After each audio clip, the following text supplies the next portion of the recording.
of Motivate Moms, where we build community through parenting. Hey, Parent Night Out families from School District 132. Today, our topic is going to be discussing the Google Classroom, and we're also going to talk about some tips and strategies to help your kitchen classroom look professional and keep the children focused. So first, I want to talk about that Google Classroom. I'm hearing that it's very difficult for some of you guys to navigate that classroom.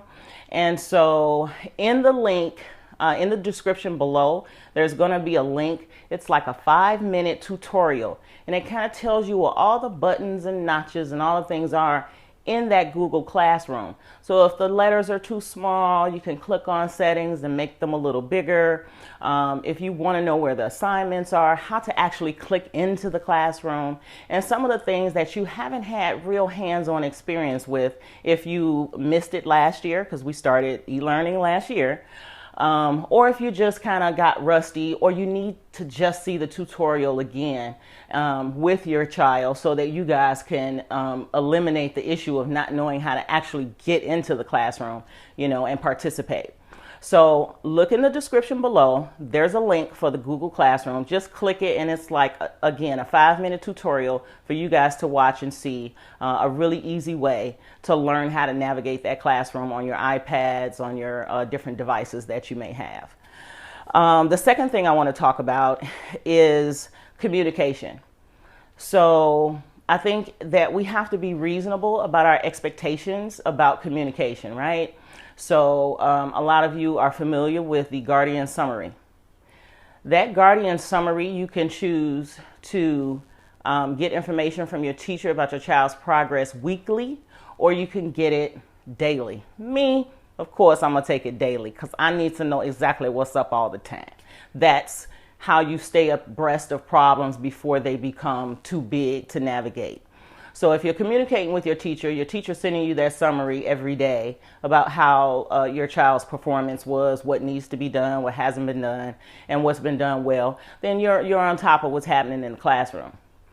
Having said that, I want you guys to understand that if you have to communicate with a teacher and you send her an email, let's say you send that email at 2 or 3 o'clock, okay? So, and she doesn't respond until the next morning. We have to be reasonable about our expectations about communication, right? Because if I was a teacher, I probably would not be answering emails at 11 o'clock at night. Reasonable expectation is school hours, business hours. So don't panic if you don't get a response from a teacher, within an hour or two of you sending an email. And it's a part of being a part of this big community where we know that we're all trying to contact a small group of teachers, right? So we have to give them a chance to address our specific concerns. The tech team has separate scheduled times for those types of questions, which the teacher may or may not be able to answer. So just stay on top of what the schedule looks like for communication. The second thing I want to talk about is that the teachers have started their teacher training, their growth and development and professional development classes that they take once a month. If you guys came last year, you remember me and Miss Tate. Miss Tate does the teacher growth and development, and we all love Miss Tate. If you haven't met her, you have to before you leave this district. She is a phenomenal human being. But I bring that up to say, if the teachers who are professional educators understand that they have to have growth and development monthly to learn how to communicate with us effectively and do their jobs more effectively, then surely we can meet once a month to learn how to be better parents, to learn different strategies, tips, ideas, theories, concepts, and even make suggestions to each other about how we can build more community and become better parents for School District 132 together. So I'm so excited that the teachers have started theirs, and we've started ours too with Parent Night Out. The third thing I want to make a point on is that you guys have to understand e-learning is still new. And it's not just new to us, it's new to the country. It's new to the world, in some places. So it's important that we understand that there's still a learning curve on both sides, and that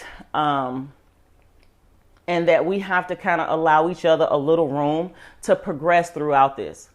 Now, understand, if the teachers, the rest of the staff, the administrators, and the whole school is all doing 100% on point, everything perfect on their side of e-learning, and you're not carrying your weight at home, it's never going to work.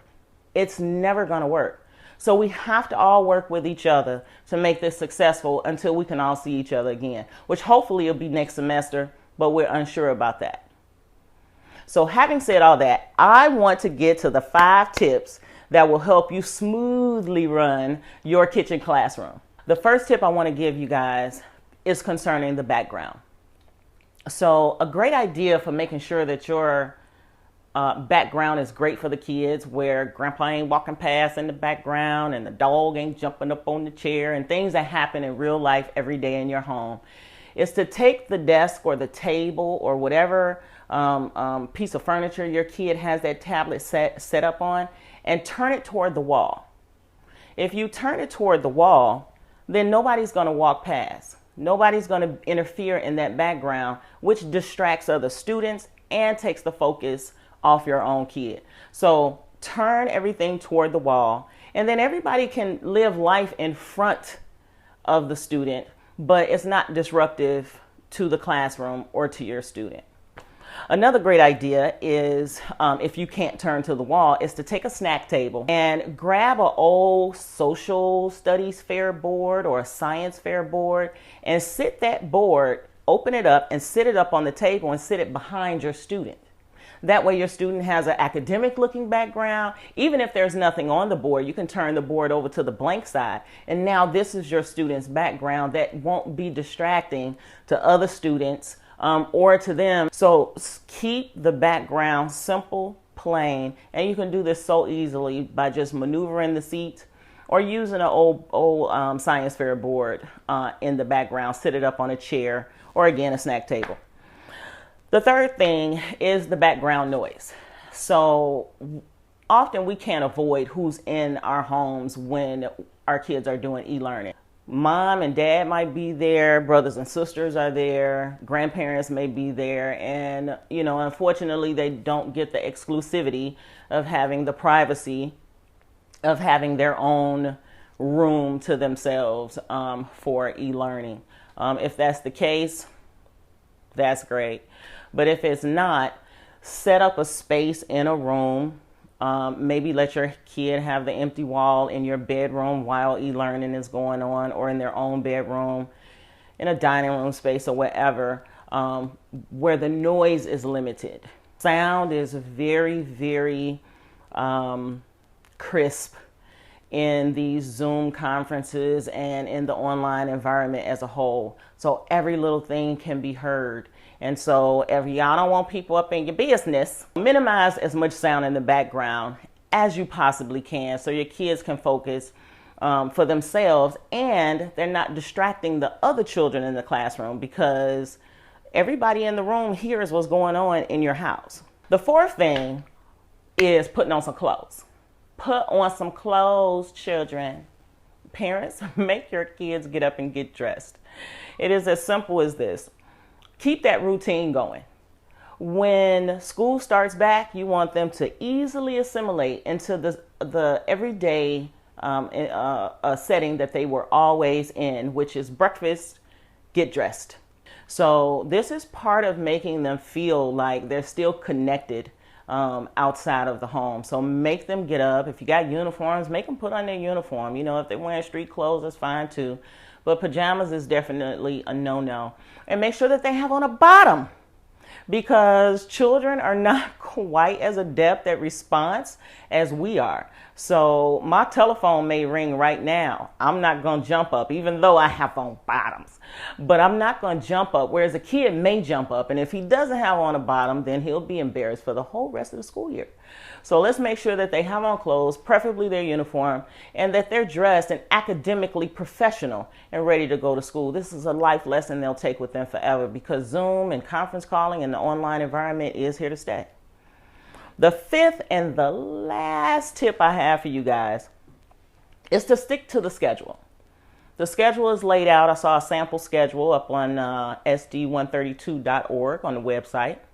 The schedule kind of looks exactly like a school day would look. It's a class, it's gym, lunch, study on your own, what they're calling asynchronous learning.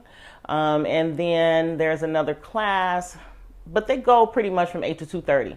I think it's a great idea to have a full schedule for the kids.